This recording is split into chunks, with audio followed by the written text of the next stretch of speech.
మనకు బాగా పరిచయమైన 29వ కీర్తన 9వ వాక్యం చదవండి.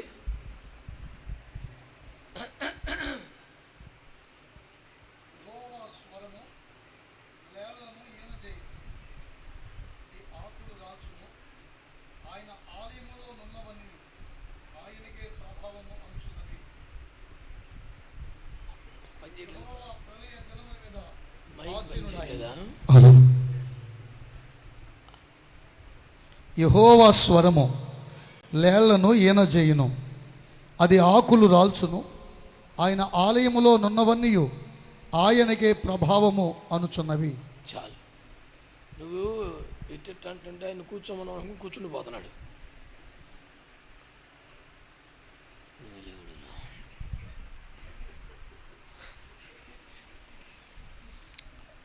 దేవునికి మహిమ కలిగే ఒక స్తోత్రం చెప్తారా? పేపర్లో ఒకసారి వచ్చింది 100 రోగాలకు ఒక్కటే మందని. అది నిజమో అబద్ధమో నాకు తెలియదు, కానీ నాకు తెలిసి 100 కాదు, ఏ రోగానికైనా ఒక్కటే మందు, దాని పేరు స్తోత్రం.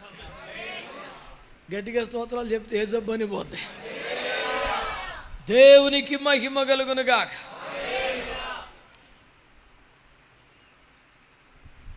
ఆయన ఆలయములో ఉన్నవన్నీ ఆయనకే ప్రభావం అనుచున్నవి. మరొక భాషలో చెప్పాలంటే ఎఫెక్ట్స్ అని తీసేనా, మరొక భాషలో చెప్పాలంటే ఆయనకే మహిమ చెల్లించుచున్నవి, ఆపాదించుచున్నవి, అనుచున్నవి అని అర్థం. మరి థియాలజీన్స్ అందరూ ఇక్కడ ఉన్నారు, ఒప్పుకుంటారు లేదు నాకు తెలియదు. ట్రాన్స్లేషన్ని సంబంధం లేనట్టు చూస్తున్నాం ఏంటంటే,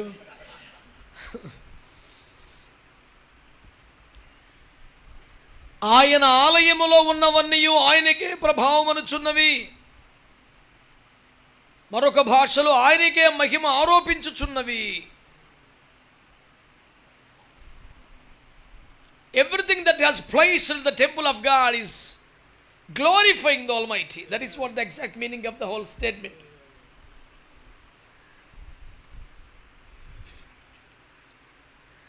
నా ప్రశ్న ఏమిటంటే, ఆయన ఆలయములో ఉన్నవన్నీ అన్నారు కదా, ఏమున్నాయి ఆలయంలో? సౌండ్ సిస్టము, కెమెరాలు, ఫ్యాన్లు, స్టేజీ, పోడియం, మైకులు. ఆయన ఆలయములో ఉన్నవన్నీ ఆయనకే ప్రభావము అనుచున్నవి, ఆరోపించున్నవి, మహిమను ఆపాదించుచున్నవన్న కోణములో అసలు ఆలయములో ఏమున్నాయి?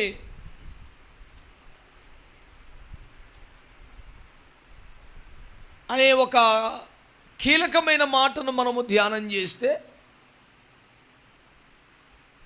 విషయాన్ని కాస్త సంక్షిప్తంగా తేలగొట్టడానికి లేఖన వచన భాగములన్నీ చదివే అవసరత లేకుండా నేను టూకీగా చెబుతాను కనుక మీరు తలలు పైకెత్తి నా వైపు చూస్తూ వింటే సరిపోతుంది. ఆయన ఆలయములో ఉన్నవన్నీ ఆయన ఆలయములో ఏముంటాయి? దేవుడు మోషేను ఆలయము నిర్మింపజేసినప్పుడు పరలోకములో ఉన్న ఆలయ నమూనా చూపించి అలాగే చేయమని చెప్పాడు. ఐగుప్తులో మీరు అభ్యసించిన సకల విద్యముల జ్ఞానము నిందులో పెట్టొద్దు నాన్న, నీకు నేను ఒక మందిరాన్ని చూపిస్తాను, మోడల్ టెంపుల్, అదే కట్టాలన్నాడు. ఈ క్రమంలో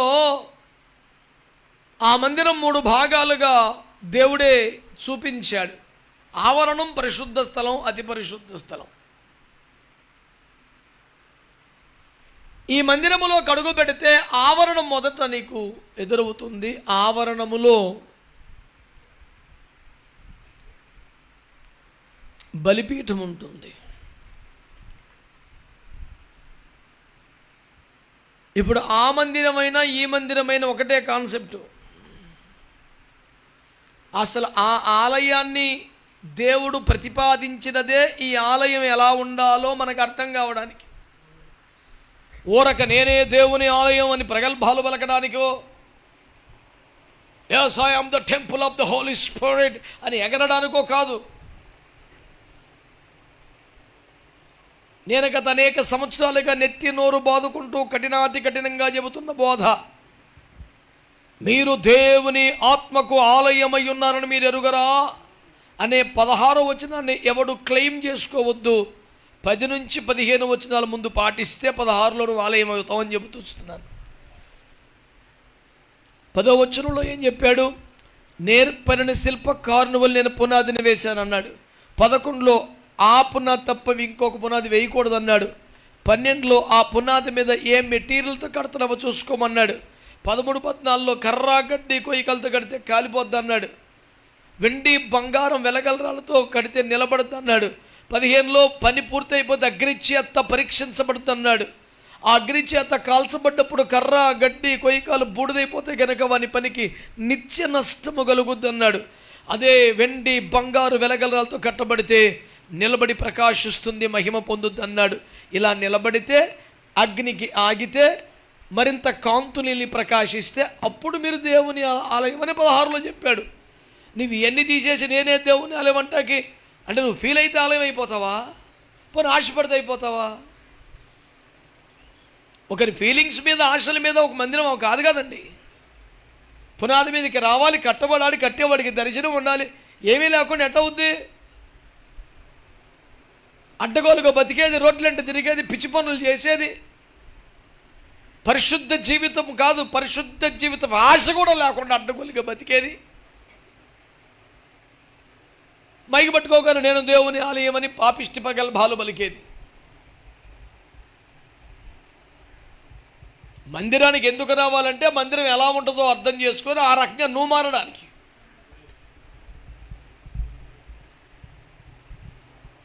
చాలా సీరియస్గా తీసుకొని ఇదే మాట మీరు ఎప్పుడైనా ఖండించాలి, ఎక్కడైనా సరే.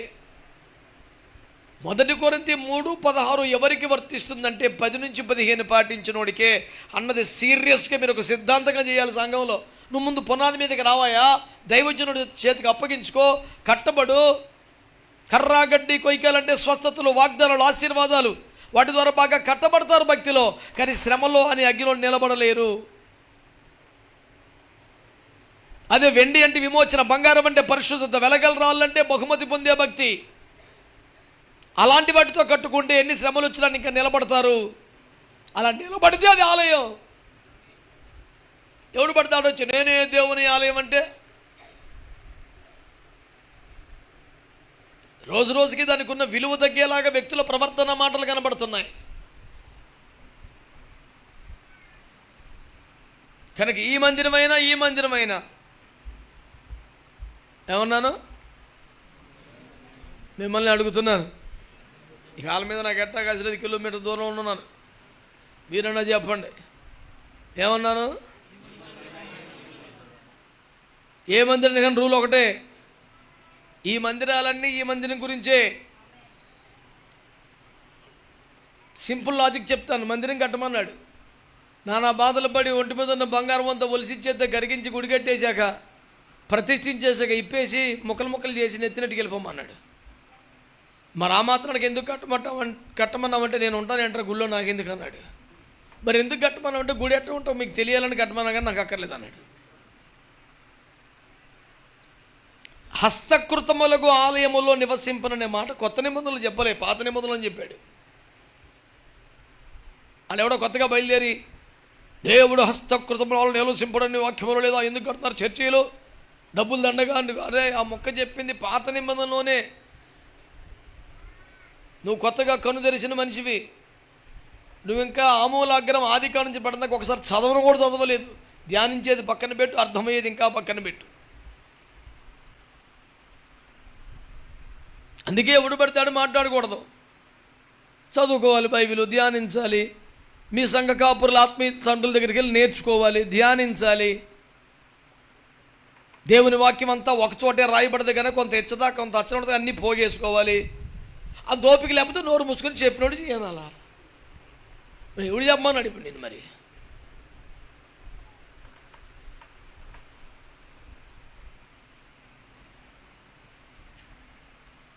ఆవరణంలోనే ఉంటుంది. ఏముంటుంది? బలిపీఠం అనండి. చెప్పరే, చాలామంది దీన్ని బలిపీఠం అంటారు. ఇది కరుణాపీఠం, ఇది బలిపీఠం కాదు. ఏ మందిరానికి వెళ్ళినా ఇది చెప్తానే ఉన్నా 10 ఏళ్ళ బట్టి అయినా కొత్తగానే ఉంది మనుషులకి. ఇంకా మరి విన్నామన్నా ఫాలో అవుతున్నామన్నా ఉడితే ఆవిడ సబ్స్క్రైబ్ బటన్ కూర్చున్నాడంటే ఫాలో అవ్వడం సాపడం. మన కెనడాలో అదే జరిగింది. హాయ్ నా ప్రైజ్ అన్నాడు, వీడు హాయ్ అంటాడు, ఎవడు నాకేంది ఎంత బాగా తెలుసు అని నేను అనుకుంటే, ఎవరు బాబు అంటే అన్నా మీ ఫాలో అవ్వను అన్నా అన్నాడు. ఈ బాబుతో నాకు తెలుసు కాబట్టి ఏం ఫాలో అవుతారు మీరు అన్నాను. యూట్యూబ్ ఛానల్ని అన్నాడు. అంతే, ఆ ఛానల్లో ఏ అప్డేట్ వచ్చినా అది నొక్కి పెట్టేశాడు కాబట్టి ఇంకమంటది చూస్తాడు అంతే. ఆడు మన బోధన ఫాలో అవుతున్నాడా, మన లైఫ్ స్టైల్ ఫాలో అవుతున్నాడా, మన తిండి విధానం, మన వైరాగ్యం ఏది ఫాలో అవుతాడు? అడ్డగోలు మాంసాలు నాన్ స్టాప్గా తింటాడు. ఆడేమంటాడు మనల్ని మీ ఫాలోవర్ని అంటాడు.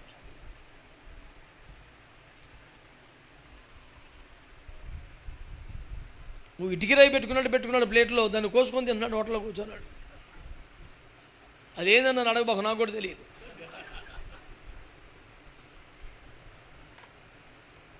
ఓ చిన్నపాటి ఇటుకిరాయిలా ఉంది ప్లేట్లో, కోసుకునేది పొడుచుకునేది అన్ని ఇచ్చారు. ఆడే కోసుకొని ఆడే పొడుచుకొని ఆడే తినేస్తున్నాడు. ఏంటి ఆడంట మళ్ళీ ఫాలోవర్ అంటున్నాడు నన్ను. ఇది ఎందుకు చెబుతున్నానంటే మేము అందరము కూడా యేసయ్య బిడ్డలమే, విశ్వాసులమే, క్రైస్తవులమే, మందిరాలకు వెళుతున్నామంటూ తామొక మందిరముగా మలచబడకుండా, కట్టబడకుండా అడ్డగోలుగా బతికేస్తున్న క్రైస్తవులే కుప్పలు తెప్పలున్నారు.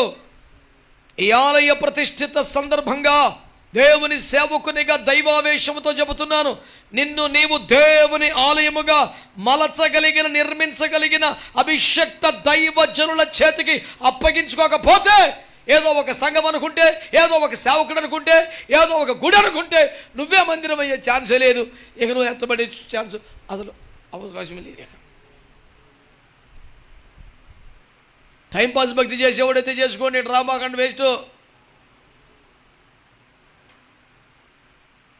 ఆయన ఆలయములో ఉన్నవన్నీ ఏమేమి ఉన్నాయి? ఎంట్రన్స్లోనే బలిపీఠం ఉంది అనండి. ఏముంది?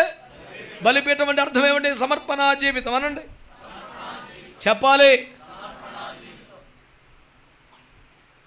ఈ ఆలయానికి ఆవరణం అది. మరి ఈ ఆలయానికి ఆవరణం ఏంటి? శరీరం.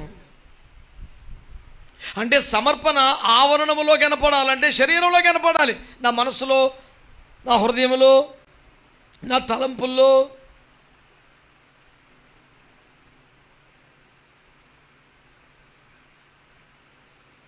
అందుకే నేను నా తొలి యవ్వన ప్రాయంలోనే ఆ పాటను వ్యతిరేకించాను.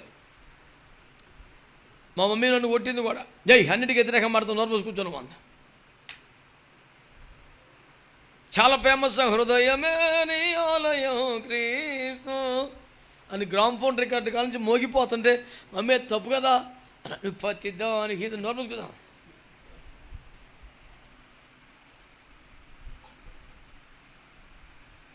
బైబిల్లో అన్నీ ఉన్నాయి. హృదయం అని ఉంది, దేహం అని ఉంది. అది కంక్లూజన్గా మీరు దేవుని ఆలయం అన్నాడు. మీరు అంటే హృదయమా? చెప్పరే, మొత్తం 3 కలిపితేనే, ప్రాణాత్మ దేహములు కలిపితే నీవు, నీ ప్రాణమో నీ దేహమో నీ ఇంకోటి కలిపితే ఒక నువ్వు పూర్తి అవుతావా? మీరు దేవుని ఆలయమై ఉన్నారు. మీరు అంటే ప్రాణాత్మ దేహములు కలిస్తేనే. విడదీసి చూడుకొని ట్రై చేయి. దేహం లేకుండా ఆత్మ వస్తే దాన్ని ఎవడైనా మీరు అంటాడా?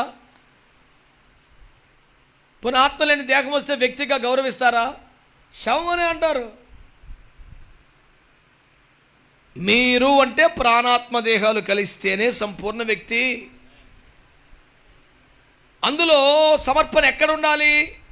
అది నా హృదయంలో ఉన్నది, నాకు నా దేవునికి సంబంధించి ఇవన్నీ పిచ్చి మాటలు, అబద్ధాలు, దొంగ మాటలు, తప్పించుకునే పాపిష్టి వ్యవహారాలు. అర్థమైందా?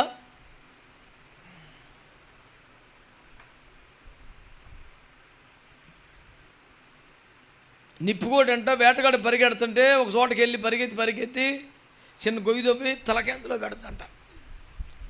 ఎప్పుడైతే తలకి అందులో పెట్టిందో వేటగాడు దానికి కనబడడు కాబట్టి నేను కూడా వేటగానికి కనబడను అనుకుంటున్నాను.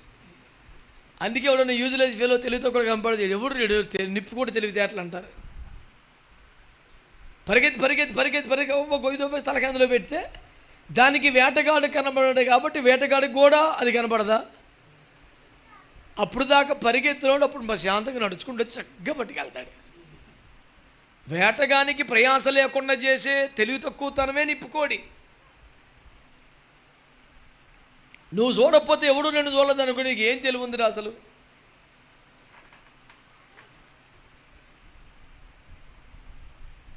నా సందేశంలో మొదటి మాట ఏంటంటే, ఆలయములో ఉన్నవన్నీ అంటే మొదటి ఉపకరణం బలిపీఠమే. అది కూడా ఆవరణములో ఉండాలి, అది కూడా శరీరం మీద కనపడాలి. నీ సమర్పణ పరిశుద్ధమైన యాజకులు, అతి పరిశుద్ధ ప్రధాన యాజకుడు కాదు, దారిపోయే పాపిష్టుడు కూడా చూడగలిగేలాగా నీ శరీరం మీద నీ సమర్పణ కనపడాలి. మంచిగా చెప్పాలి. హల్లెలూయా. నీ మాట తీరు, నీ వస్త్రధారణ, నీ తిండి, నీ గొడవ గోత్రం అంతా, నీ స్నేహాలు, నీ సంబంధాలు, నీ మాట ముచ్చట తీరు తెన్ను ఎదుటివాడు చూడగలిగే సమస్తం. నీ హృదయం ఎవడికి కనపడద్ది, మనసు ఎవడికి కనపడద్దు, తలంపేక సమర్పణ అందులో పెట్టుకుంటే. అతి పరిశుద్ధ స్థలములో ఉండేది మందసం. పరిశుద్ధ స్థలములో దీపవృక్షం, ధూపవేదిక, బల్ల ఇట్లాంటివన్నీ. పరిశుద్ధ స్థలములో ఉన్నవైతే యాజకుడు చూస్తాడు, అతి పరిశుద్ధ స్థలం అయితే దేవుడు చూస్తాడు. ఆవరణమైతే ఎవడైనా చూడవచ్చు కదా. మరి బలిపీఠం అనేది సమర్పణ అనేది బయట పెట్టాడుగా. మరి క్రైస్తవులు కాదు, అన్యజనులు సహితం నీ సమర్పణ గురించి సాక్ష్యం ఇవ్వాలి. కొన్ని సంవత్సరాలు నేను ప్రచారం చేస్తున్న సిద్ధాంతం కూడా చెప్తాను. కడుపులో, పేపర్లో, బైబిల్లో, నోట్స్లో పెట్టుకో. ఏంటి తెలుసా? సమర్పణ నీ అంతరంగపు విషయము కాదు, నీ బహిరంగ సాక్ష్యమై ఉండాలి. ఆమేన్. సమర్పణ అనేది నీ అంతరంగపు విషయం కాకూడదు. నీకు నీ దేవునికి మాత్రమే తెలిసే ముచ్చట కాకూడదు. దారేపోయే వాళ్ళకు కూడా అర్థమయ్యేట్టుగా కనబడితేనే దాని పేరు స్తోత్రం. చెప్పండి. పనికి మాలిన పాపిష్టి సామెతలు, మాంసం తిన్నామని ఎముకలు మెల్ల వేసుకుంటున్నావా, సమర్పణ అని చెప్పి అందరూ కనపడి, ఈ పనికి మాలిన డైలాగులు ఎవరికి కావాలి? సామెతలు 31 అధ్యాయులు ఉంటే ఒక్కటి కూడా కంటతో చెప్పలేడు. ఆడు రోడ్డు మీద సామెతలు మాత్రమే చెప్తాడు. ఆడు బైబిల్ మనిషి, రోడ్డు మీద మనిషి మనకి ఈజీగా అర్థం కావట్లా.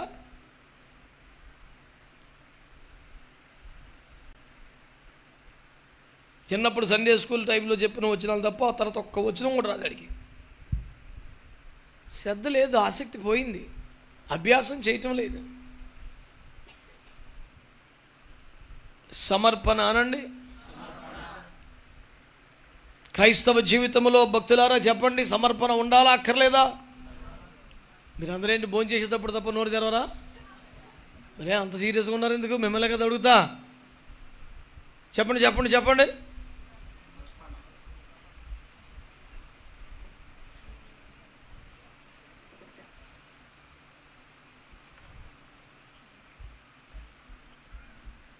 సమర్పణ అందరికీ తెలియాలా అక్కర్లేదా? అది నాకు నా దేవునికి సంబంధించిన విషయం అనకూడదు. ఇరుగు పొరుగు వారు అన్ని జనులు కూడా సాక్ష్యం చెప్పగలిగేలా మన సమర్పణ కనపడాలి. మళ్ళీ చెప్తున్న, సమర్పణ మన సాక్ష్యం అయిపోవాలి. దేవునికి స్తోత్రం కలుగునుగాక. హల్లెలూయా. దేవుని వాక్యములో ఒక మాట మీకు జ్ఞాపకం చేస్తాను. సమర్పణ అంటే దేవుని బిడ్డలారా, అబ్రాహామును దేవుడు కుమారుని సమర్పించమని చెప్పాడు. అక్కడ బోధించబడ్డ అంశము ప్రేమించే ఇస్సాకు అనండి. అంటే బలిపీఠం మీద ఏం పెట్టాలి? ప్రేమించే వాటిని పెట్టాలి. నీకు ఇష్టం లేనివి, నీకు చిరాకు వచ్చేసినవి, తెగదాగి అలిచిపోయి లివర్ చెడిపోయాక మందు పక్కన పెట్టానంటే అవ్వదు. ఈ మొక్క ఒకటి చెప్పాడు కాబట్టి నేను చెప్తున్నాను. బీపీ వచ్చేసి సాక్ష్యం చెప్తున్నాడు. ఇక నేను పూర్తిగా ఇందులోకి వచ్చేసానండి, ఇక మందు గట్ట ముడతలేదు అంటే నేను ఎప్పుడు సాక్ష్యం వెంటనే ఒప్పేసుకోను కదా. మనకు ప్రతి ఊర్లో మన బిడ్డలు అంటూ ఉంటారు కనుక ఎంక్వైరీ కొట్టాను. అబ్బాయికి లివర్ చెడిపోయిందని తాగితే చచ్చిపోతామని చెప్పాడు డాక్టర్. ఆడిది సమర్పణ కాదు, భయం. సగం లివర్ కోసేస్తాడు, కొడుకు అన్నాడంట సగం. అది పెడతా కూడా సెట్ అవ్వదు అన్నాడు. మిగతా సగం కులిపోయిందిరా, ఇంకెందుకు ఆడిది పాడు చేస్తా ఉన్నాయి అన్నారంట. ఆ దశలో ఒక దైవజనుడు ప్రార్థన చేస్తే వాడికి కాస్త స్వస్థత కలిగింది. ఒక సుక్క ముట్టుకున్న వెళ్ళిపోతాడు వాడు. అందుకని మానేసి ఏమన్నాడు, నేను ఇక సమర్పణలోకి వచ్చేసాను సార్, ఇక ముట్టుకోను. వృద్ధనారి ప్రాతిపత్యం అన్నారు, పనికి మళ్ళీ మాటలు చెప్పకో. అయ్యా నీవు ఇప్పుడు చెప్పు, నీకు ఇష్టమైంది ఏమైనా విడిచిపెట్టావా?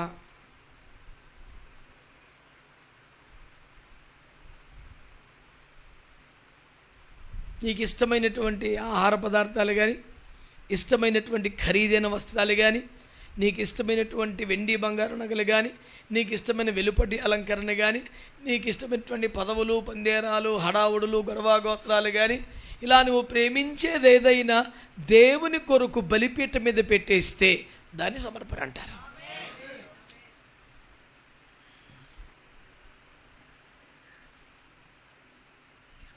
ఒకడికి మటన్ అంటే ఇష్టం ఉండదండి, చికెన్ అంటే చాలా ఇష్టం. ఆడు వాక్యం విని మటన్ సమర్పించేశాను అన్నాడు. ఎక్కడికి వెళ్ళినా మటన్ తిన సమర్పించేసుకున్నాను. అసలు యాక్చువల్గా వాడికి మటన్ అంటే ఇష్టం ఉండదు, చికెన్ అంటేనే ఇష్టం. అంటే సమర్పణ పేరుతో మోసం చేయించున్నటువంటి నరకం సెంటర్లో పడే మార్గాలు సరళం చేసుకున్న భక్తుడాడు. ఎందుకని చికెన్ తిన్నందుకు ఎవడు నరకానికి వెళ్ళాడు, దర్జాగా పరలోకం వెళ్తాడు. ఆ పేరు మీద అబద్ధం ఆడుతున్నందుకు పోతాడు.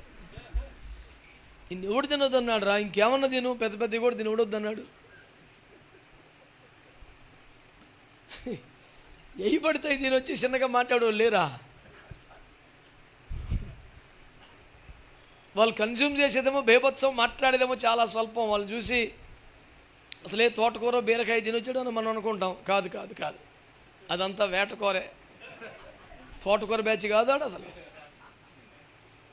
అట్లా భాష, అయ్యా వందనాలు స్తోత్రం అంటే అయ్య బాబా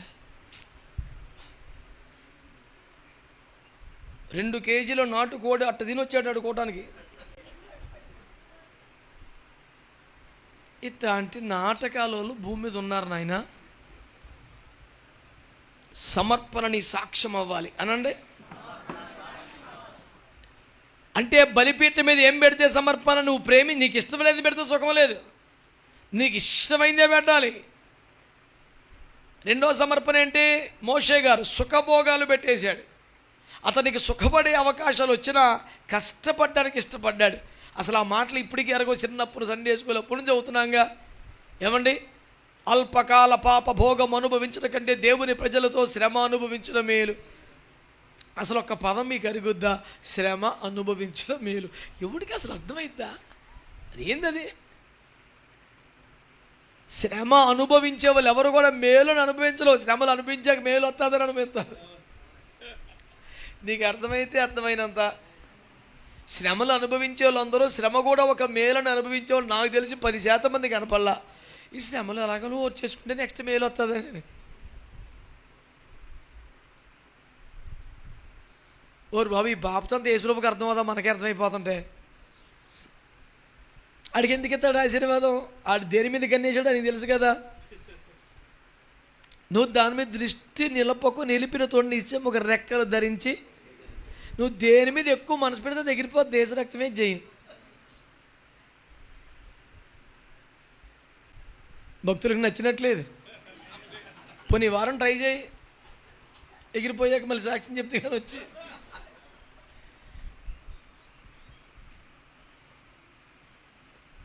చాలామంది డబ్బు మీదే మనసు పెట్టి దానికోసం అబద్ధం ఆడడానికి, మోసం చేయడానికి, నేను దేవుని బిడ్డని కాదు, క్రైస్తవుని కాదని చెప్పుకోవడానికి, సర్టిఫికెట్లు మార్చడానికి కూడా ఇబ్బంది పడకుండా అబద్ధం ఆడి కోర్టులో సాక్షి సంతకాలు పెట్టి ఆర్థిక ప్రయోజనం కోసం ఇంత దిగజారిన వాళ్ళు ఎందరో. ఈడు భక్తి పేరు మీద దేవుని సంఘాన్ని మోసం చేసిన దానికంటే బేబత్సంగా ఎవడో వచ్చి 10 రెట్లు మోసం చేస్తే చేతికొచ్చి రోడ్డు పక్కన దొప్పటేసుకొచ్చుని నాయన దీపం అన్న వాళ్ళని బోళ్ళు మందిని చూశా. అర్థమైందా? మోసపోకుడి, దేవుడు వెక్కిరించబడ్డాడు. Whatever man sows that shall he reap. మనిషి ఏది విత్తాడు అది కోసుకుంటాడు. నువ్వు మోసాన్ని విత్తి, కపటాన్ని విత్తి, తెలివితేటలు విత్తి ఆశీర్వాదాలు కోసుకుంటా. లోకమంతటా సంచారము చేయుచున్న యెహోవా 7 కనులు చూస్తూనే చిన్న. నాలాంటి అమాయకమైన పాస్టర్ నువ్వు 5 నిమిషాల్లో మేనేజ్ చేసి యేసు ప్రభు దగ్గర సెట్ అవ్వదు. పాస్టర్లు ఏముంది, ఇక్కడ బలిపెట్ట దగ్గరికి వచ్చి ఏడు చేసి కనిపి ప్రభా అన్నాం అనుకో, అయ్యి బాబు ఎంత పశ్చాత్తాప పెట్టి దేవుడు నా ప్రసంగం ద్వారా మారిపోయాడని ఆడి ఖాతాలు వేసేసుకొని ఆనందంగా ఇంటికి వెళ్ళిపోతాడు. ఆడు పాస్టర్ వెళ్ళిపోగానే ఎంత మామూలు ఆడిపోతాడు. ఓరు బాబు ఎంతమంది చూస్తలేదురా. ఓ పాస్టర్ గారికి మనవని, ఇంకో పాస్టర్ గారికి కొడుకును, నేను పాస్టర్ గారి 31 సంవత్సరం ఇందులోనే పుట్టి పెరుగుతలేదా, చూస్తలేదా ఆ ఏడిచే ఏడుపులు. ఎలాంటి ఏడుపులు, పైకి ఏమైనా పడుతున్న ఏడుపు కన్నా లోపల ఏడుపు ఏంటో కూడా తెలుస్తుంది మనకి. మొన్న కూటంలో ఉన్న రూపాంతరపరచులాగా ఏసులాగా మార్చు, నీలాగా మారిపోవాలని తెగేడు చేస్తున్నాడు ఒకడు. పోన్లే ఇన్నాళ్ళకి ఒకడు దొరికాడు అనుకున్నాను నేను. భోజనాల దగ్గర సౌండ్ ఎక్కువ వస్తున్న చూసి తీడే నాకు సరైన మొక్కలేదు అన్నాడు. యేసు లాంటి మనసు కొరకు ఏడ్చినోడు మొక్కల కోసం పెడతాడండి. తూ అని ఇక్కడ మైకిలో అన్నాను కానీ ఆడముఖం మీద అన్నాను. నీకు నా మొహం ఏముంటుంది? నువ్వు అడిగింది ఏంటి, నువ్వు చేసేది ఏంటి? అసలు నువ్వు ప్రేమించేది పెడితేనే సమర్పణ, సుఖభోగాలను పెడితేనే సమర్పణ. ఎలీషా జీవనోపాధిని పెట్టాడు, అపోస్తలులు ప్రాణాలు పెట్టారు. అయ్యా ఒకే ఒక మాట, బలిపీఠం మీద సరైన సమర్పణ పెడితేనే భక్తి సెట్ అయింది. రాకల్లో కూడా ఈ పెంతుకోస్తులు, ఈ అపోస్తులు ఈ రకంగా పేనం తీస్తారు కానీ ఒక్క బోర మోగితే అందరం వెళ్ళిపోతాం, అక్కడ అందరం కలిసే ఉంటాం. వీళ్ళు ఇక్కడ మనకు ఉపదేశం లేదు, అభిషేకం లేదు, సమర్పణ లేదని వీళ్ళు ఏడిపెత్తున్నారు. కానీ అక్కడికి వెళ్ళి ఆడికన్నా పెద్ద కూర్చున్నాడు, ఏం కూర్చుంటా పోను కూర్చో, అదేమన్నా నా ప్రావిడెంట్ ఫండ్తో తీసిన కుర్చీ ఏం కాదుగా, కూర్చొని ఎవడొద్దన్నాడు. కానీ నేను చెప్పే ఉపదేశం ఏంటంటే 51 కీర్తన 4వ వచనంలో బలి అర్పణ చేత నాతో నిబంధన చేసిన వారినే తీసుకురండి అక్కడికి అన్నాడు. బలి అర్పణతో అంటే ఒక సమర్పణతో, అంటే సరైన సమర్పణతో ఎవరైతే నిబంధన చేస్తారో వాళ్ళనే రాకల్లో తీసుకురమ్మన్నాడు. అసలు నీకు నిబంధన లేదు, సమర్పణ లేదు, ఏమీ లేదు. నువ్వు ఆదివారం మొత్తం 100 రూపాయలకి వేస్తావు. ఆ రోజు మటుకి తెలసొక్క మన ఇతర నువ్వు తగిలేదే డాక్టర్ సగ్గుబియ్యం ఏంటిది గంజి, మామూలు బియ్యం గంజి అంతే గట్టిగా నిలబడతలేదు, సగ్గుబియ్యం గంజి పెట్టుకొచ్చాడు ఆడు. ఆడు ఇత్తిరి పెట్టుకెళ్ళి వంగుతాడు. అది అతి సర్వత్రా వర్జయేత్ అన్నారు. టూ మచ్గా చేయబాక ఏది చేసినా. మంచోళ్ళు మట్టుకే స్తోత్రం చెప్పండి. హల్లెలూయా. ఆ ఆలయములో ఉన్నవన్నీ అంటే దేవునికి ప్రభావం కలగాలి, దేవునికి మహిమ కలగాలంటే ఫస్ట్ సరిగ్గా సమర్పణ ఉండాలి. అసలు సమర్పణలోకే రాకపోతే మందిరం ఎందుకు, సేవ ఎందుకు, నువ్వెందుకు? చిచ్చి చిచ్చి చిచ్చి అసలు సెట్ అవ్వు నువ్వు. ఆలయములో ఉన్నవన్నీ అంటే అందులో బలిపీఠం వస్తుందా రాదా చెప్పాలి మీరు. మరి బలిపీఠం మీద సమర్పణ సరైన అర్పణ ఉంటేనే, అది వధించబడితేనే, అగ్గి దిగి వస్తేనే, అది కాలిపోడితేనే, అగ్ని మాత్రం మిగిలితేనే దాని పేరు సమర్పణ. ఏ గ్లాసాన్ని గేద్దం తీసుకొచ్చి బలిపీఠం ఎక్కించేస్తే అగ్గిరదు కదా. అది పరిశుద్ధమైంది ఉండాలి, అది నరకబడాలి, రక్తం పట్టబడాలి, వ్యర్థత పారవేయబడాలి, మొక్కలు నరకబడాలి, కొవ్వు దహించబడాలి, మొత్తం పశువే దహించబడి అగ్ని మాత్రమే కనబడితే అప్పుడు సమర్పయామి పూర్తయినట్లు లెక్క.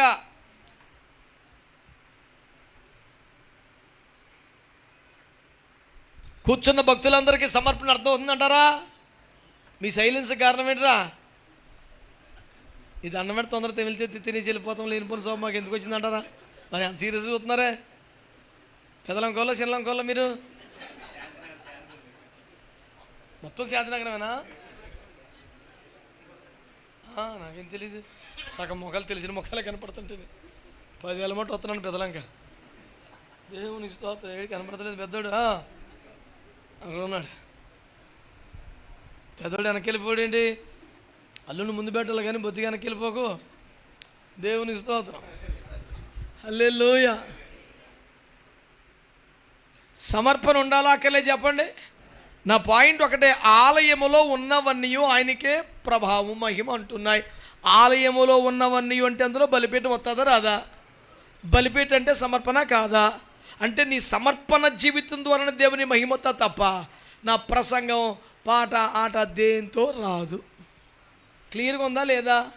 అంటే నువ్వు దేవుని మహింపరచాలంటే చేతులు కాకులు గెద్దలతో హలో మహిమ మహిమ అంటే నువ్వు చేతులు ఎంత బాగా ఊపితే అంత మహిమ వచ్చేలాగుంటే గాలి రెక్కలు కట్టుకుని ఊపిపోతే మా తెల్లారలేసి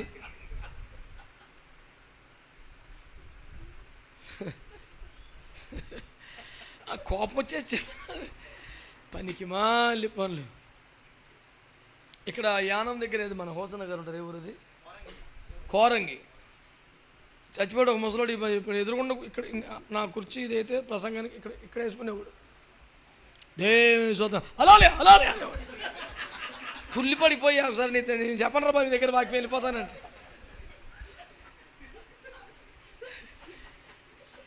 భయపడిపోయా. నేను అసలు వాక్యం చెప్పలేకపోతేనే ఆయన్ని నిమ్మలపరిచి మొత్తానికి ఎప్పుడుకో తేరుకొని మళ్ళీ మొత్తం అలా.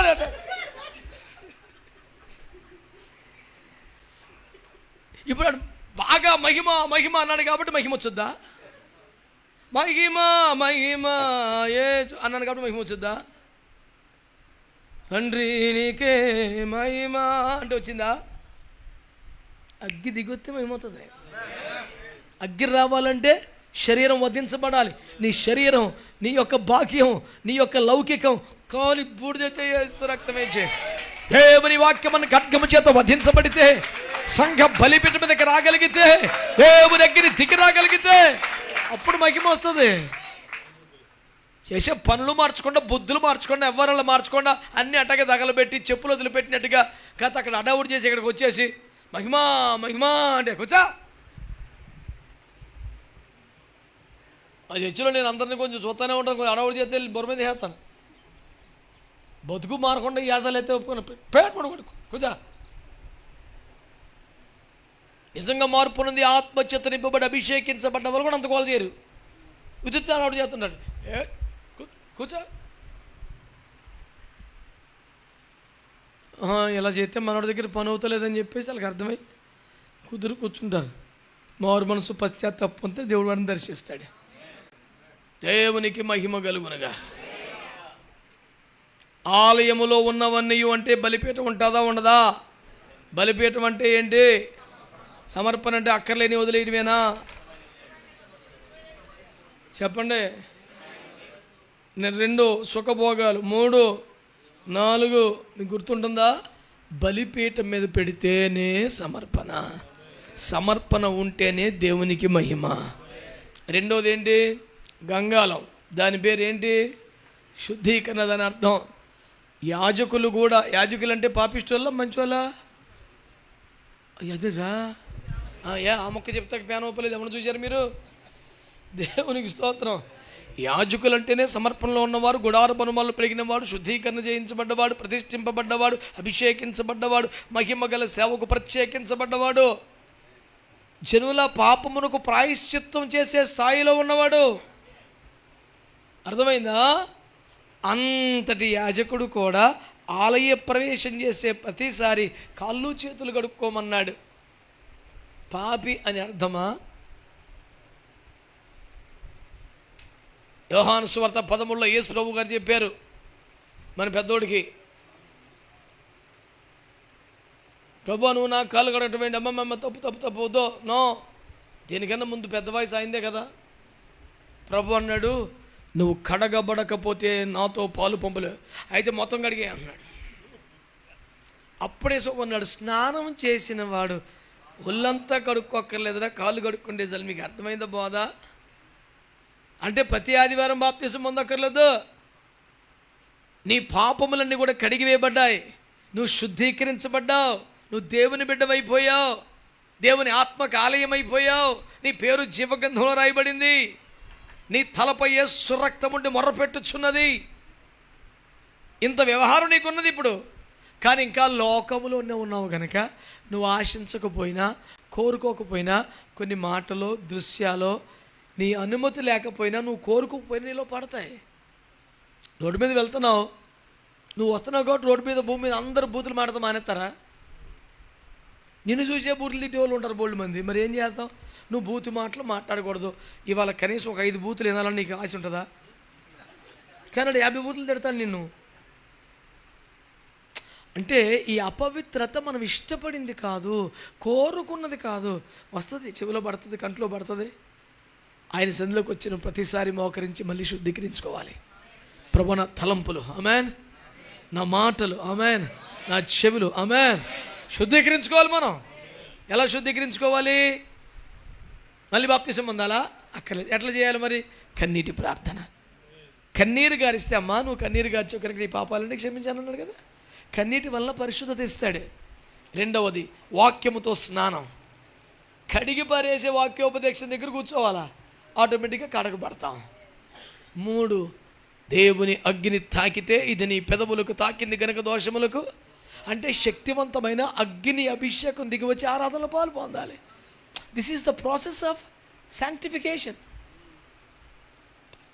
Baptism once for all.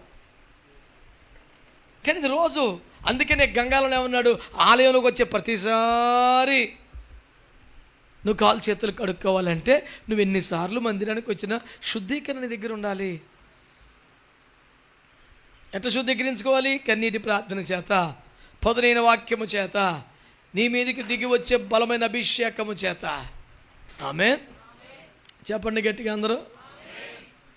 ఆ తాళ్ళు రేకులకి తగిలట సౌండ్ వస్తుంది, ఏమీ జరగదు. మీ మనస్సు తాళ్ళ మీద కాకుండా ఉపదేశం మీద పెట్టుకోండి. దేవునికి స్తోత్రం. హల్లెలూయా. కనుక ఒకటేంటి? సమర్పణ. రెండేంటి? శుద్ధీకరణ. ఆమేన్. ఇవన్నీ జనవరి 1కి కాదు, ప్రతిరోజు. 3వది దీపవృక్షం. అయిపోయిన టైం.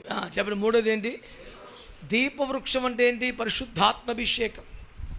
ఆమేన్ అనండి. ఇప్పుడు దేవుడు మోషే చేత గుడారం బాగా కట్టించాడా, అమాయికి కట్టాడా? చెప్పండి. ఇప్పుడు ఇక్కడ ఇంత సందు లేకుండా గోడ కట్టేసి, ఇక్కడ ఎట్టుందో అన్ని వైపులు అట్ట కట్టి, గుమ్మం దగ్గర మాత్రం చోటు వదిలితే బాగుండేదా? ఇట్లా ఫ్రీగా ఉంచబట్టి ఎంతసేపు కూర్చోగలుగుతున్నాం మనం. అన్నీ క్లోజ్ చేసి అయితే మన పరిస్థితి ఏంటి అసలు? భలేగా ఏంటో ఎలా కట్టావు అంటాడు, ఎవడు పడతాడు వచ్చి. కానీ మోషేతో దేవుడు అలాగే కట్టించాడు. అసలు గాలి జ్వరపట్టలేదు, 5-6 తలుపులు లేవు, ఒక్క కిటికీ లేదు, వెంటిలేటర్ కూడా లేదు. పోనీ గాలి సంగతి పక్కన పెట్టు, అసలు వెళ్తురేది. అక్కడ ఎంట్రన్స్ ఉంది, ఎంట్రన్స్ దగ్గర కూడా చిన్న అడ్డు ఉంటుంది, ఓపెనింగ్ ఏమి ఉండదు. పెద్దగా వెళ్తురు రానివాడు గుళ్ళోకి. కానీ ఆలయంలో చీకటి ఉంటుందా? ఉండొచ్చా? అంటే ఆలయ ప్రవేశం చేసిన వాడు చేసేవలసిన మిగతా పరిచయలు అన్నిటికన్నా ప్రప్రదమే దీపం దగ్గరకు వస్తామే. గబగబా వచ్చి ముందు కదా నూనె పోసుకొని పని బాగా చూసుకుంటేనే ఆ వెలుతురులో ఈ పనులన్నీ చేసుకోవాలి. ముందు రొట్టెలు సవరింత, ఎలా సవరింత కనపడదు కదా. 4 రకాల పొళ్ళు ఎత్తాను, ఎలాగెత్తావు కనపడదు కదా. అందుకని శుద్ధీకరణ నుంచి నేరుగా రావాల్సింది ఏంటి? నువ్వు పాపక్షమాపణ పొందితే నేరుగా రావాల్సింది పరిశుద్ధాత్మ అభిషేకానికే. కొంతకాలం పరిచర్లో పాలు పొందిన తర్వాత నెక్స్ట్ ఇయర్ ఆత్మకూటం పెడతారంట. ఈ లోపు రాకడొస్తే నువ్వు నరకం సెంటర్లో పోతామే. నేను తీసుకెళ్ళేవాడే పరిశుద్ధాత్మ కదా, నీకు ఆయన లేడు కదా. చర్చికి నేనే 2 లక్షలు ఇచ్చాను, అయ్యగారికి బట్టలు పెట్టాను, నేను రాలేదేంటండి, నరకంలోంచి ఫోన్ చేస్తే ఎవడు చేస్తాడు? ఆడు అలాగే తిప్పలు పడ్డాడు కదా, ఎవడో ధనవంతుడు. ఒక్క చుక్క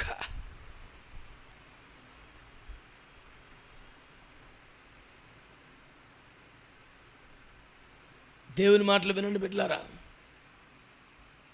రక్షించబడ్డవాడు, పరిశుద్ధపరచబడ్డవాడు యొక్క మొదటి దృష్టి పరిశుద్ధాత్మాభిషేకం మీద ఉండాలి. 7 ప్రదీపాల్లో తైలం సమృద్ధిగా ఉండాలి. చక్కని ఒత్తులు పెట్టాలి, దేదీప్యమానంగా వెలగాలి. ఆ వెలుతురులోనే మొత్తం, అంటే నీ క్రైస్తవ జీవిత వ్యవహారాలన్నీ పరిశుద్ధాత్మ వెలుగులోనే జరగాలి. బయట వెలుతురు లోపలికి రానివ్వలేదు. ఒక కిటికీ బెట్ల, వెంటిలేటర్లు బెట్ల, లోకపు వెలుగుతో, లోకపు జ్ఞానముతో, లోకపు వ్యవహారముతో సేవ జరగకూడదు. పరిశుద్ధాత్మ కాంతిలోనే పరిచర్లు మొత్తం జరగాలి. దేవునికి స్తోత్రం కలుగునగా. బలిపీఠం ఉందా ఉండదా ఆలయంలో? మాట్లాడతలేదు. బలిపీఠం అంటే ఏమనుకున్నామండి? రెండోది ఏంటి? గంగాలం. గంగాలం అంటే ఏంటి? మూడవది ఏంటి? దీపవృక్షం. దాని అర్థం ఏమిటి? ఇప్పుడు ఆలయములో ఉన్నవన్నీ ఆయనకి ప్రభావం లేదా మహిమనుచున్నవంటే నీ ద్వారా దేవునికి మహిమ రావాలంటే నీలో సమర్పణ ఉండాలి, శుద్ధీకరణ ఉండాలి, పరిశుద్ధాత్మ. ఆమేన్. అప్పుడు చివరికి రావాలి. ఏంటది? సన్నిధి రొట్టెల బల్ల. ఈ పాయింట్ అందరూ ఏనండి. శాంతినగరం భక్తులు ఎంతమంది చేతులు ఎత్తండి ఒకసారి? స్థానిక సంఘ విశ్వాసులు అయ్యా 3 చేతులు లేచి ఒక చేయి దిగిపోయింది already.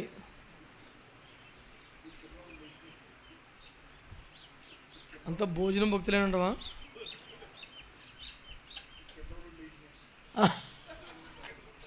Okay okay, praise the Lord, hallelujah. కాదమ్మా, సియోను ప్రార్థనా మందిరం, శాంతినగరం సంఘపెట్లు ఎవరు లేరా ఇక్కడ? మరి అదేమరా? మాకు వైజాగ్లో ఒక పాస్టర్ గారు ఉన్నాడు, పెద్ద ఆయన. ఏ కూటరికి వచ్చినా బ్యాగ్ వేసుకొస్తాడు. ఎంత కష్టంగా ఉన్నా బ్యాగ్ మటుకు ఎవరికి ఇవ్వడం. ఏందని ఎంక్వైరీ చేస్తే బ్యాగులో బైబిల్ పక్కన ఒక బాక్స్ ఉంటుంది. కొబ్బరి ఉండలు, పప్పు ఉండలు అన్నీ వేసి తెచ్చుకుంటాడు. వయసు 65. పాపం జుట్టు పండిపోయి గడ్డం పండిపోయి ఉంటుంది. చాలా ఆసక్తిగా నీటికి వస్తాడు. బ్యాగ్ మటుకు ఎవరికి ఇవ్వడం. ఏంది నానిక? నేనే కదండి ఎప్పుడు ఎంక్వైరీ కమిషన్ ఒక కన్నేసి ఉంచా. చక్కగా బ్యాగులో చేపెట్టి స్టీల్ డబ్బా ఓపెన్ చేసి, పాస్టమ్మ గారు ఎంత ప్రేమ కలుతాల్లో సండి పిల్లడికి పెట్టినట్టు స్నాక్స్ డబ్బా రోజు బైబిల్లో పెట్టి పంపుతుంది బ్యాగులో. ఓ కొండ తీసి నోట్లో వేసి అలాగ ఉంటాడు. ఇంకా నేను వాక్యం చెప్తా అటు ఇటు తిరుగుతాను కదా, కర్ర కర్ర కర్ర నవ్వులేస్తాడు. చిన్న పిల్లోడు, 65, 68 ఇయర్స్ ఉంటాయి మనిషికి.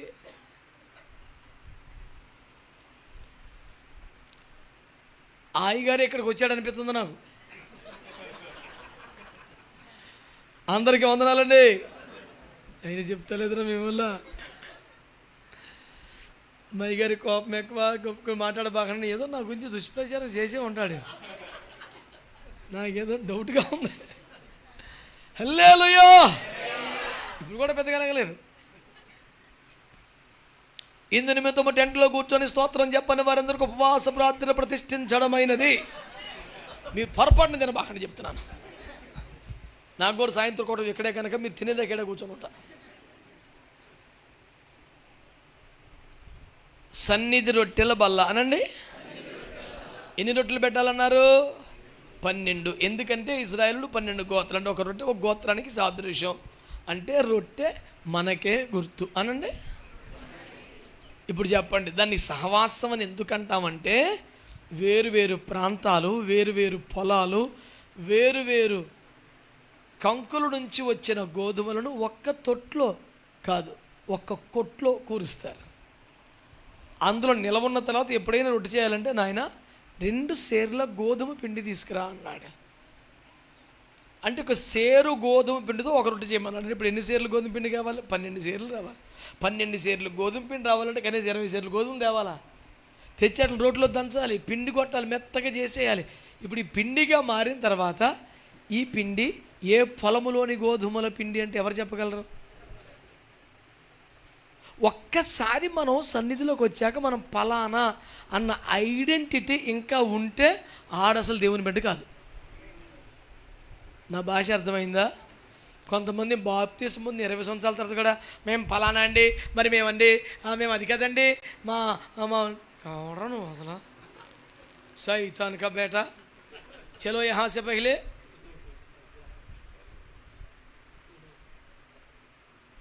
अरे वो तो पहले से वही बोल रहे, 20 साल हो गया,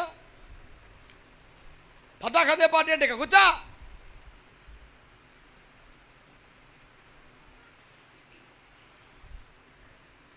సాక్ష్యమనగా కనిన వినిన సంగతులను తెలుపుటయే కదా.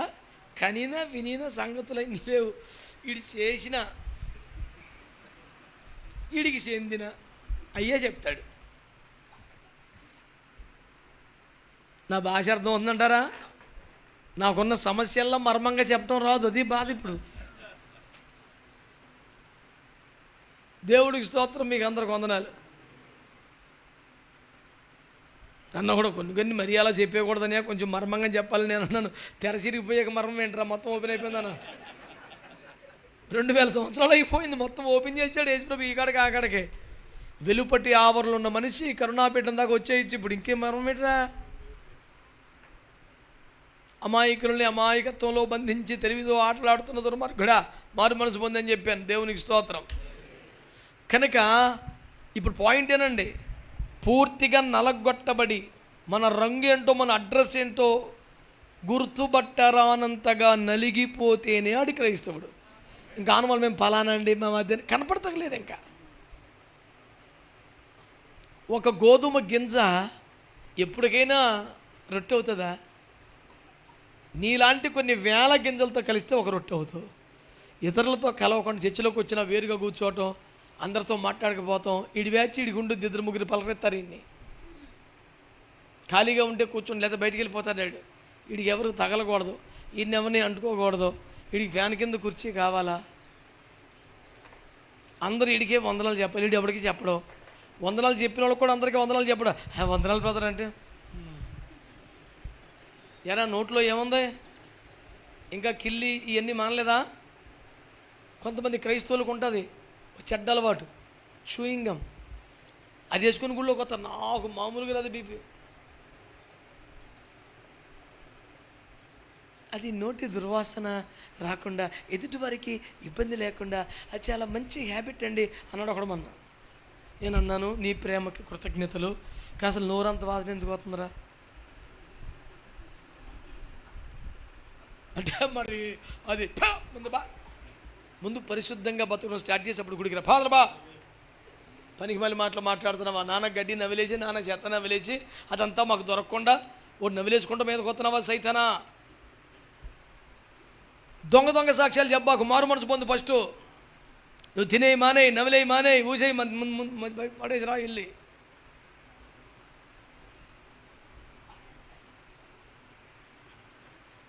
మా చర్చి కార్పెట్ మీద ఇంత బబులుగా అంటించాడు ఒకడు. ఆడి గురించి చర్చిని జల్లెడ పెట్టేశాను నేను. ఆడెవడో నాకు తెలియాలి, ఎవడో మాడతలేదు. నేను అసలు మీరు ఎవరు చర్చికి రావద్దు, నేను ఒక్కనే ప్రార్థన చేసుకుని తలుపు వేసుకుని లోపల నుంచి అని చెప్పి, అసలు ఇంక పాటలేదు ప్రార్థనలే ఆరాధన. నాకు ఆడెవడో తేలాలి, లేకపోతే అసలు ప్రార్థన జరిగిన తలుపు వేసుకొని ఒక్కని చేసుకుంటాను ప్రార్థన. మొత్తం నిజమో లేకపోతే వీళ్ళు తయారు చేశారో పిల్లల్ని పట్టుకొచ్చారు. ఆడి కాలికైతే ఏలికైతే మెడకైతే ఎన్ని రకాలుగా వేసినా నేనే అన్నాడు. ఇంకెప్పుడన్నా చేస్తావా, ఇంకెప్పుడు చేయను అన్నాడు. చర్చి బయటికి వెళ్ళి తినాలి, లోపల తినకూడదు సరే అని అన్నాను. బయట కూడా తిన్నాక అన్నాడు. సరే అంటే నేను చెప్తానంటే వాళ్ళ జీవనశైలి మారట్లా, ఊరక కాసేపటి చేస్తున్నారు అడవుడి. దేవునికి అవమానంగా అలాంటి వాళ్ళతో అటు బ్రతుకు పద్ధతి విధానాలు ఏం మార్చుకోవట్లా, కాసేపటి ఆవిడ చేస్తాడు. మీకు అర్థమైందా? పిండి కొట్టేసి రక్తం ఏం చేయం.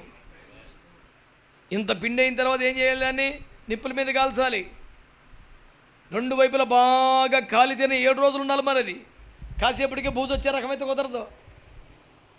దేవుడికి స్తోత్రం. మేము కోటాలకు వెళ్తే మాకు పెట్టే భోజనాలు అన్నీ చెప్తే మీరు ఆశ్చర్యపోయి గుండె అయిపోద్ది. అన్ని రకాల ప్రయోగాలు జరుగుతాయి మా మీద. ఈ నానా రకాల సిలువలు భరించేది మేమే, మళ్ళీ అన్నం బాగా తినలేదని మళ్ళీ అది ఎందో సిలువ. ఈ 7 సిలువలు అయిపోయాక, ఒకటి బాగా తినకూడదని వాక్యం చెప్తుంది, 2 బాగా తింటే షుగర్ పెరుగుద్దని డాక్టర్ చెప్తున్నాడు, 3 బాగా తింటే తెగ తినేసాడు నువ్వే చెప్తావు బయటికి వెళ్ళి. మళ్ళీ ఇన్ని సిలువలు దాటి మేము 2 మెతుకులు తింటే కష్టపడి ఉండేమని అలా ఎక్కెలికేసి పెడి ఏమీ తినలేదండి. కానీ నేను అక్కడ ఫిక్స్ అయ్యా. ఎందుకని? వీడు తెగ తినేసాడని సాక్ష్యం కానీ వీడు సరిగ్గా తింటలేదని సాక్ష్యం బెటర్ కదా అని అక్కడ ఫిక్స్ అయ్యా. వీడు ఎలాగే నోరు కుదురుండదు, చెప్తాడు ఏదో ఒకటి. వీడే బతిమాలి వడ్డించి అయ్యి బాబా చాలు అంటాడు మళ్ళీ ఈడే. ఎలాగో చెప్తాడు కదా, ఎగ్గొట్టేసి కడుపు మార్చుకుంటే ఏదో గుడ్డే బిస్కెట్ తిని బతకచ్చు అప్పటికి.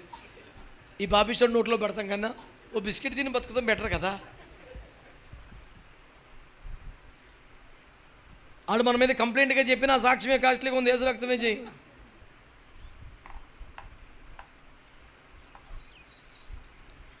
సహవాసంలో ఆఖరి మాట చెప్తా నేను, ఒకదాని పక్కన 12 రొట్టెలు పెడితే సరిపోదండి బల్ల, ఏ క్లాస్ సరిపోద్ది, కానీ 6 రొట్టెలు ఒక దొంతిగా 6 రొట్టెలు దొంతిగా పెట్టమని అర్థం ఏంటి తెలుసా?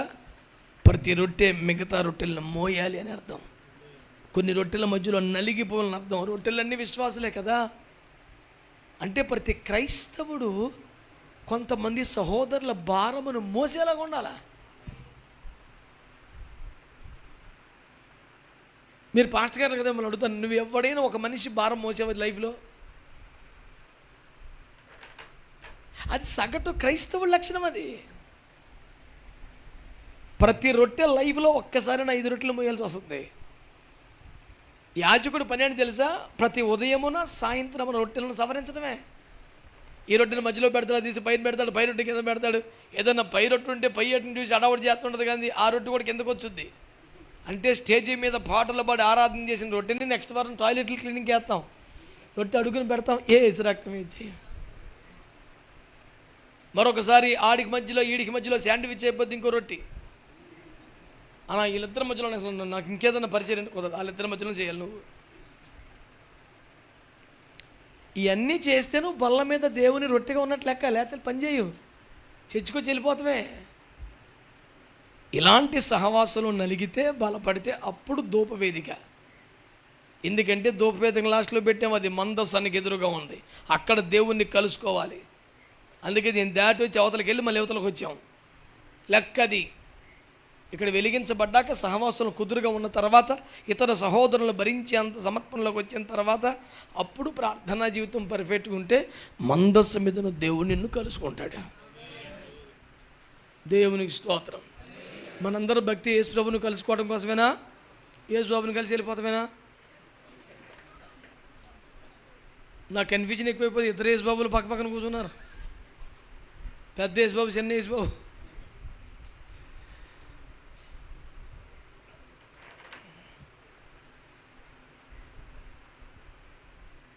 ఇంకొక యేసు బాబు ఉన్నాడు మాకు అక్కడ వెనకాల ఉన్నాడు.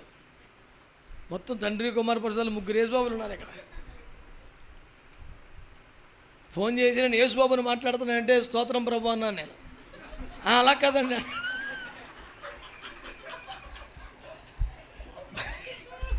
మరి ఏం చేయను? హలో, నేను యేసు బాబుని మాట్లాడుతానంట. అయ్య బాబోయ్, స్తోత్రం ప్రభు.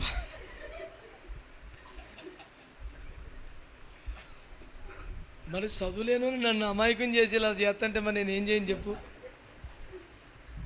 చాలామంది 40 రోజులు ఫాస్టింగ్ ఉన్నా ప్రభు మాట్లాడలేదంట. యేసు ప్రభు నాకు ఫోన్ చేశాడు.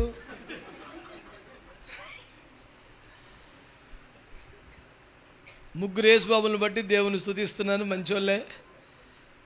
హల్లెలూయా. కనుక నీ పూట మనం ఒక్కటే, ఆయన ఆలయములో ఉన్నవన్నీ ఆయనకే ప్రభావం మహిమ ఆరోపిస్తున్నాయంటే అర్థం ఏంటంటే, నీవు నేను అందరం ఆలయంలో ఉన్నాం కదా, మన ద్వారా దేవునికి మహిమ ఆరోపించబడాలి అంటే మనం చేతులెత్తి మహిమ మహిమ అంటే రాదు. మనం సమర్పణలోకి రావాలి, మనం శుద్ధీకరణలో ఉండాలి, మనం అభిషేకించబడాలి, మన సహవాసములో ఇతరులను మోయగలిగిన కృప పొందాలి.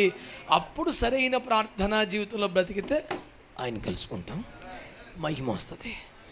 ఈ 7-6 అనుభవాల్లోకి మీరు రావాలని కోరుకుంటూ, ఈ ఆలయంలో ఉన్న వారందరూ ఈ అనుభవాల్లో ఉండాలని, అందరం అలాంటి ఆలయాలుగానే మారిపోవాలని కోరుకుంటూ, మరొక ఆలయ ప్రతిష్ట కొరకు, మరొక ఆలయ సందేశం కొరకు సాయంత్రం కలుసుకుందాం.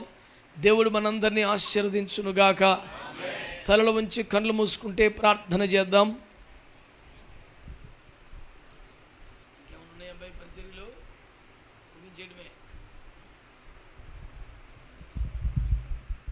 మనందరము కూడా దేవుని సన్నిధిలో 1 నిమిషమైన ప్రార్థన చేద్దామా?